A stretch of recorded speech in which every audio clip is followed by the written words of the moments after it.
अस्सलामुअलैकुम स्टूडेंट्स, उम्मीद है आप खैर खैरियत से होंगे और अपनी स्टडीज़ में खूब जो है एंजॉय कर रहे होंगे। आज जो हमारा टॉपिक है उस टॉपिक का को हम कहते हैं क्रिटिकल थिंकिंग। आज हम डिस्कस करेंगे कि क्रिटिकल थिंकिंग क्या होती है और नर्सिंग स्टूडेंट्स के लिए उसकी क्या इम्पोर्टेंस है। तो चलिए अपना टॉपिक स्टार्ट करते हैं। Careful and goal directed thinking, यानी कि ये थिंकिंग एक ये ऐसा सोचना है जिसकी कोई ना कोई मंजिल होती है, कोई ना कोई गोल होता है और हम जो है बहुत मोहतात तरीके से ये थिंकिंग करते हैं। That is use to assess more complicated situations. ये जो हम किस क्रिटिकल थिंकिंग हम ज़्यादातर जब हमें बहुत सी ऐसी मुश्किल सिचुएशंस का, कॉम्प्लिकेटेड सिचुएशंस का, जिसका जो है सिंपल आंसर नहीं होता, तो हमें जो है क्रिटिकल तौर पे सोचना पड़ता है कि इस मसले का क्या हल होगा। तो क्रिटिकल थिंकिंग कब यूज होती है? कॉम्प्लिकेटेड सिचुएशंस में। Identify actual and potential problems, जिसमें क्रिटिकल थिंकिंग करके हम जो मसाइल होते हैं, जो एक्चुअल मसाइल होते हैं, सामने के मसाइल होते हैं और जो उसके पसे पर्दा छुपे हुए प्रॉब्लम्स होते हैं, उनको हम शनाख्त करते हैं, उनको हम आइडेंटिफाई करते हैं and make decisions about an action plan. और जो है उन पोटेंशियल और एक्चुअल प्रॉब्लम्स को आइडेंटिफाई करके हम फैसले लेते हैं और हमने उन प्रॉब्लम्स को किस तरह हल करना है, उसके लिए हम कोई प्लान बनाते हैं। Students, critical thinking is the ability. Critical thinking एक ऐसी एबिलिटी है, एक ऐसी सलाहियत है टू थिंक क्लियरली, जिसमें हम जो है वाजिया तौर पर एक सिमत की तरफ सोचते हैं and rationally about what to do और व्हाट टू बिलीव। और हम जो कर रहे होते हैं और जिस बात पे यकीन रखते हैं, उसके लिए हमारे पास उसका रैशनल, उसका लॉजिक, उसका एविडेंस, उसका सबूत मौजूद होता है। It includes the ability to engage in reflective and independent thinking. Critical thinking में जो क्या चीज़ शामिल होती है? रिफ्लेक्टिव थिंकिंग और इंडिपेंडेंट थिंकिंग। रिफ्लेक्टिव थिंकिंग का क्या मतलब है कि हमारे एक्सपीरियंसेस, जो कुछ हम कर रहे होते हैं और जो काम कर रहे होते हैं हम, उसके नतायज क्या निकलेंगे, इस चीज़ पे हमारी नज़र होनी चाहिए। और इंडिपेंडेंट थिंकिंग का क्या मतलब है? जो काम हम अपनी जहानत से करते हैं, ओन इंटेलिजेंस, ओन जजमेंट, हमारा अपनी जहानत पे भरोसा होता है और उसके मुताबिक हम जो डिसीजन लेते हैं उसको हम इंडिपेंडेंट थिंकिंग कहते हैं। और रिफ्लेक्टिव थिंकिंग और इंडिपेंडेंट थिंकिंग इंक्लूड है क्रिटिकल थिंकिंग में। स्टूडेंट्स, अब हम बात करेंगे critical thinking and clinical reasoning की। The practice of nursing requires critical thinking and clinical reasoning. जो आप चूँकि नर्सिंग के स्टूडेंट्स हो, तो नर्सिंग के स्टूडेंट्स जो होते हैं उन क्लिनिकल जो होता है उनका लाजमी हिस्सा होता है। जब आप प्रैक्टिस करते हो तो आपको क्रिटिकल थिंकिंग की और क्लिनिकल रीजनिंग की बहुत ज़्यादा ज़रूरत होती है कि आप में ये सलाहियतें मौजूद हों।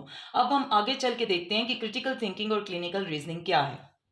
स्टूडेंट्स, अब हम बात करेंगे क्रिटिकल थिंकिंग की क्लिनिकल पर्सपेक्टिव से कि it is the process of intentional higher level thinking of. ये एक ऐसा प्रोसेस है कि जिसमें हम बहुत गहरे तरीके से सोचते हैं और इंटेंशनली सोचते हैं, अनइंटेंशनली नहीं सोचते।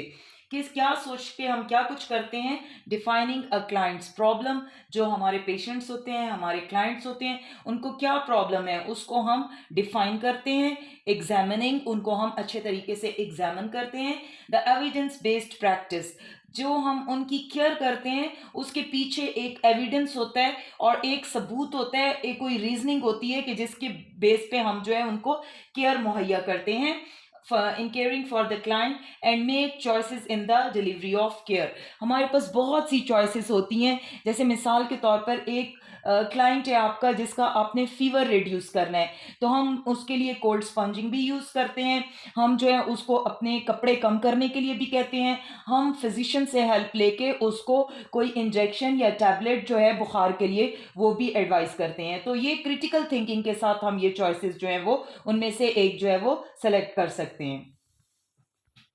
तो स्टूडेंट्स, क्लिनिकल रीजनिंग क्या है? अब हम सीखते हैं क्लिनिकल रीजनिंग के बारे में। Clinical reasoning is the cognitive process that uses thinking strategies to gather and analyze clients information. Clinical reasoning जो है ये एक हमारा ज़हानत का एक प्रोसेस है जिसमें हम थिंक करते हैं और थिंकिंग मुख्तलिफ थिंकिंग स्ट्रेटजीज जो हैं वो यूज़ करते हैं। किस लिए यूज़ करते हैं? हमारे अपने पेशेंट्स की इंफॉर्मेशन को इकट्ठा करने और उसको एनालाइज करने के लिए यूज़ करते हैं। ये पेशेंट की इंफॉर्मेशन क्या होती है? पेशेंट की हिस्ट्री होती है, पेशेंट के मुख्तलिफ टेस्ट होते हैं और मुख्तलिफ पेशेंट जो खुद हमें प्रॉब्लम्स बताता है, इस सब को जब हम गैदर करते हैं और उसको एनालाइज करते हैं तो इसके लिए हम डिफरेंट थिंकिंग स्ट्रेटजीज को यूज़ करते हैं, उसको क्लिनिकल रीजनिंग कहते हैं। Evaluate the relevance of the information, इस इंफॉर्मेशन को फिर हम जो है एवेल्युएट करते हैं और जो इंफॉर्मेशन हमें चाहिए होती है उसको जो है हम गैदर कर लेते हैं और जो इंफॉर्मेशन हमारे लिए ज़रूरी नहीं होती है उसको जो है हम साइड पे कर देते हैं। And decide on possible nursing to improve the clients physiological and psychosocial outcomes.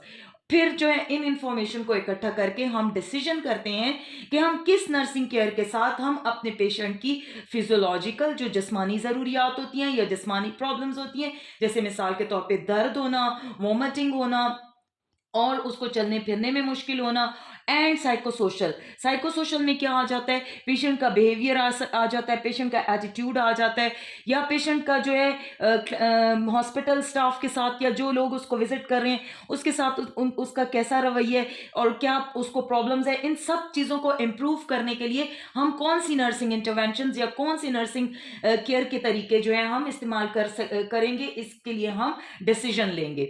Clinical reasoning requires the integration of critical thinking।